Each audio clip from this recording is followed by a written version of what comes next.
వానలు దంచి కొడతా ఉన్నాయి.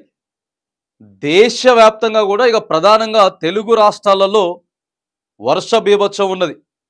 ప్రాజెక్టులన్నీ కూడా జలకల సంతరించుకుంటా ఉన్నాయి. శ్రీశైలం ప్రాజెక్టుకు వరద పోటెత్తుతా ఉన్నది.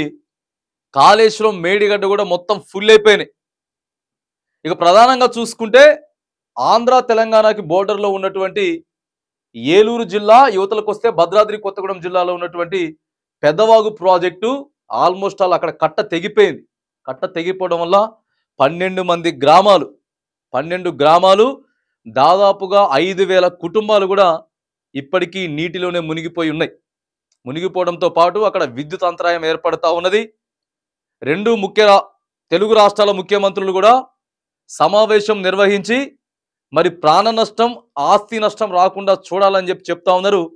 సిఎస్లు ఎవరైతే ఉన్నారో ప్రభుత్వ సిఎస్లు అందరూ కూడా అత్యవసర సమావేశం ఏర్పాటు చేశారు. కలెక్టర్లందరితో కూడా వీసీ నిర్వహించి ఎటువంటి నష్టం జరగకుండా ఏర్పాట్లు చేయాలని చెప్తా ఉన్నారు. మరి వీటన్నిటిని పక్కకు పెడితే తెలంగాణ రాష్ట్ర రాజధాని అయినటువంటి హైదరాబాద్లో మాత్రం మరి ఎక్కడ మ్యాన్ హోల్స్ ఉన్నాయో తెలియదు. వర్షం వచ్చిందంటే పరిస్థితి అధోగతం. అత్యవసరం అయితేనే తప్ప ఈ 2-3 రోజులు నాన్ స్టాప్గా వర్షాలు పడేటటువంటి అవకాశం ఉన్నది. ఇక బంగాళాఖాతంలో అల్పపీడనం ఏర్పడింది.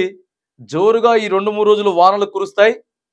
ఏదైనా ఇంపార్టెంట్ పని ఉంటేనే బయటికి రండి అని చెప్పి వాతావరణ శాఖ మనకి సూచిస్తూ ఉన్నది.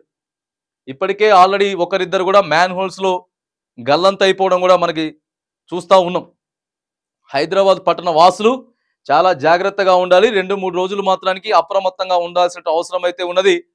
మరి ఎవరైతే గోదావరి పరివాహక ప్రాంతాల్లో ఉన్నాళ్ళు కానీ లేకపోతే పెద్ద పెద్ద ప్రాజెక్టులు వాటి కింద ఉన్నటువంటి గ్రామాలు ఏవైతే ఉన్నాయో మరి చాలా జాగ్రత్తగా ఉండాల్సిన అవసరం ఉన్నది. ఏకదాటిగా ఈ 2-3 రోజులు అతి నుంచి భారీ నుంచి అతి భారీగా వర్షాలు కురిసే అవకాశం అయితే ఉన్నది.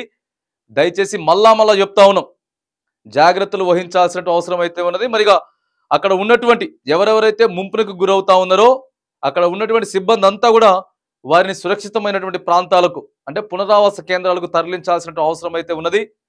హైదరాబాద్ పట్టణ వాసులు మాత్రానికి బయటికి వచ్చినప్పుడు ఎక్కడ మ్యాన్ హోల్ ఉన్నది, ఏ దారిన వెళ్తా ఉన్నారు, ఏ దారిన వస్తూ ఉన్నారు, ప్రధానంగా కరెంట్ పోల్స్ని టచ్ చేయకండి.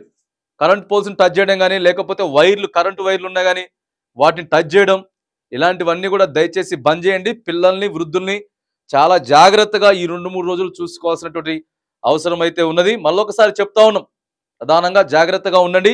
అత్యవసరం అయితే తప్ప బయటికి రావద్దని కూడా మనం చెప్పడం జరుగుతూ ఉన్నది.